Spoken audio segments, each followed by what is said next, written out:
Royal Enfield GT 650 जो 648 CC के साथ आती है, जिसमें डबल सिलेंडर इंजन आपको मिलता है, जो कि आपको 64 bhp की पावर जनरेट करके देता है 7200 rpm पर।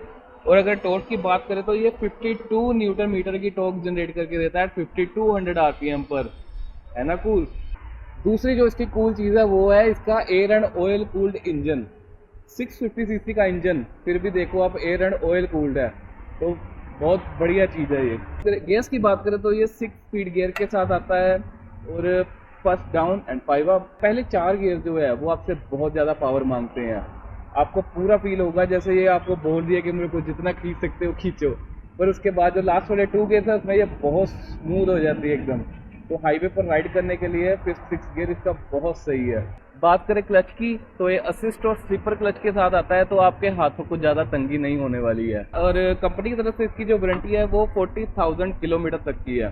देखने में खूबसूरत इस टैंक की कैपेसिटी आपको बताऊं तो ये 12.5 लीटर का टैंक है, उसमें से 1.5 लीटर जो है वो रिजर्व है, ठीक है। उस माइलेज की बात करें तो देखो, पावरफुल इंजन के साथ आपको अच्छी माइलेज नहीं मिल सकती। चाहे कंपनी आपको बोलेगी 25 की माइलेज देती है, पर नहीं, जो कस्टमर रिपोर्टेड माइलेज है और इसके ओनर जो है उनकी रिपोर्टेड जो माइलेज है वो 15 से 17 किलोमीटर की ही माइलेज दे पाता है ये। और एक बार अगर टैंक फुल करवा लोगे तो आप मैक्सिमम 200 किलोमीटर तक जा सकते हो। अगर ब्रेकिंग की बात करूं तो इसकी फ्रंट और बैक दोनों ही डिस्क ब्रेक में आती है। फर्स्ट में 2 पिस्टन है और बैक में 1 पिस्टन है। और मैं आपको प्रैक्टिकलिटी की बात बताऊं तो फर्स्ट ब्रेक इसकी बहुत ही अच्छी है, रियर ब्रेक ठीक ठाक ओके है, आपको ज़्यादा हेल्प नहीं करेगी, स्पीड थोड़ी बहुत कंट्रोल करने में हेल्प कर सकती है। इसके वेट की बात करो, ये मशीन 221 kg की है, ग्राउंड क्लियरेंस 174 मिलीमीटर, तो आप इससे एक ऑफ रोडिंग मत ही करो भाई। वैसे सिटी के लिए जो आपके स्टॉपर्स वगैरह आएंगे या गड्ढे आएंगे उनको ये अच्छे से कवर कर लेगी। सस्पेंशन की बात करो, ये कैफे रेसर बाइक है, तो इसकी जो सस्पेंशन है वो थोड़ी सी हार्ड तो होगी। फ्रंट इसकी टेलीस्कोपिक है, बैक इस एडजस्टेबल है जो कि प्री लोडेड आता है। अगर इसको चलाने के लिए मैं हाइट रेकमेंड करूं तो अगर आपकी हाइट 5'8" या 5'8" से ज़्यादा है तो फिर आपके लिए सही है। इससे कम हाइट में आपको थोड़ी मुश्किल होने वाली है, क्योंकि एक तो वैसे ही ये हैवी बाइक है और दूसरा अगर रास्ते में कोई गड्ढा आ गया तो आपको अगर पैर नीचे लगाने पड़े, अगर हाइट ही ना हुई तो आप नहीं संभाल पाओगे इसको, क्योंकि ये बहुत भारी है। फ्रंट में इसकी जो हेडलाइट है वो आपको LED में मिलेगी और इसके इंडिकेटर जो वो हैलोजन में आते हैं। स्पोक्स व्हील के साथ ही ये बाइक आती है, बट जिनकी ये बाइक है उन्होंने स्पेशली इसमें एलॉय ट्यूबलेस टायर डलवाए हैं। पीछे से लुक देख रहे हो, डबल सिलेंसर, क्या कूल लग रहे हैं ना, ये सुनने में भी उतने ही कूल है। और अगर इसमें आपने रेड रूस्टर के एग्जॉस्ट लगवा लिए तो भाई जो आपके मोहल्ले में दहशत होने वाली है वो अलग ही लेवल की है। बाकी जो इसके पीछे की ब्रेक लाइट और इसके इंडिकेटर वो दोनों हैलोजन में ही आते हैं।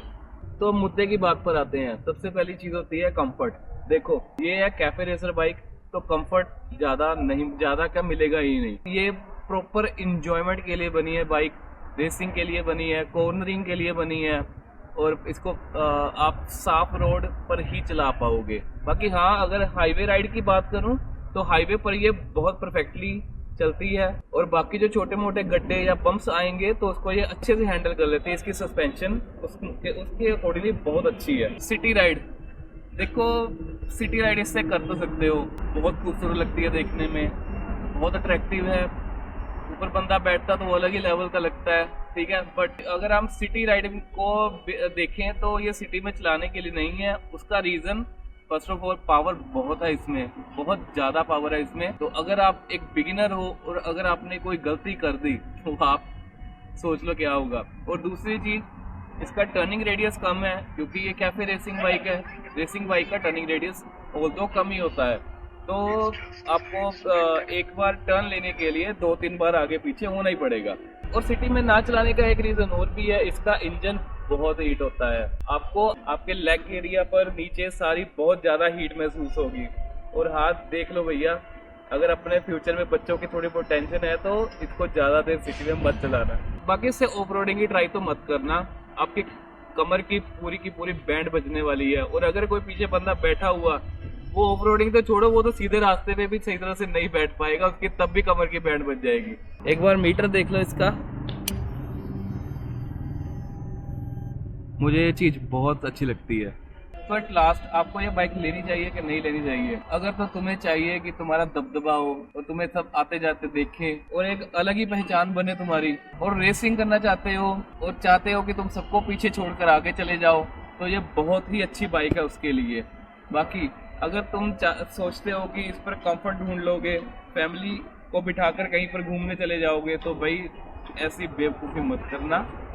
ये इंजॉयमेंट के लिए है, खूब इंजॉय करो इसको चला के। जितना इंजॉय करना चाहते हो उतना कर सकते हो, रेस लगा सकते हो, कोल्ड ड्रिंक कर सकते हो, ईच एंड एवरीथिंग में ये अच्छी है, सिर्फ कंफर्ट को छोड़कर। तो उस अकॉर्डिंगली खुद सोच लेना। अब इसका थोड़ा सा सिनेमैटिक दिखाते हैं आपको।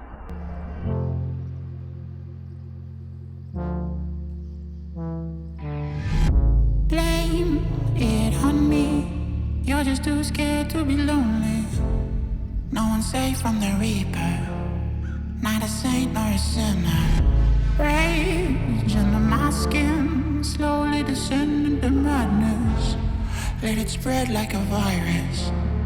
Be a friend with the virus. तो अभी हम इसका करने वाले हैं स्पीड टेस्ट। वैसे वो करने की ज़रूरत तो नहीं है, आप सभी को पता ही इसकी पावर कितनी सही है, फिर भी चलो। और हाँ, मेरे साथ पिलियन भी बैठा हुआ है अभी।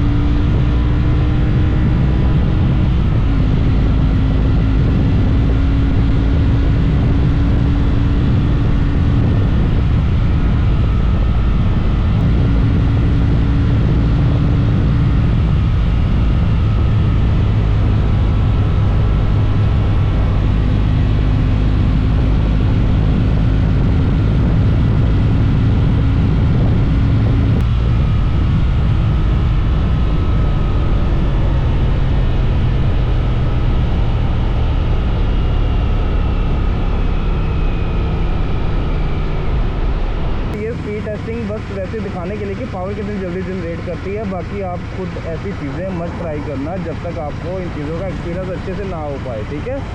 ओके, तो वीडियो यहीं पर ख़त्म करते हैं। वीडियो को लाइक करना, सब्सक्राइब करना और ज़रूर शेयर करना। Thank you.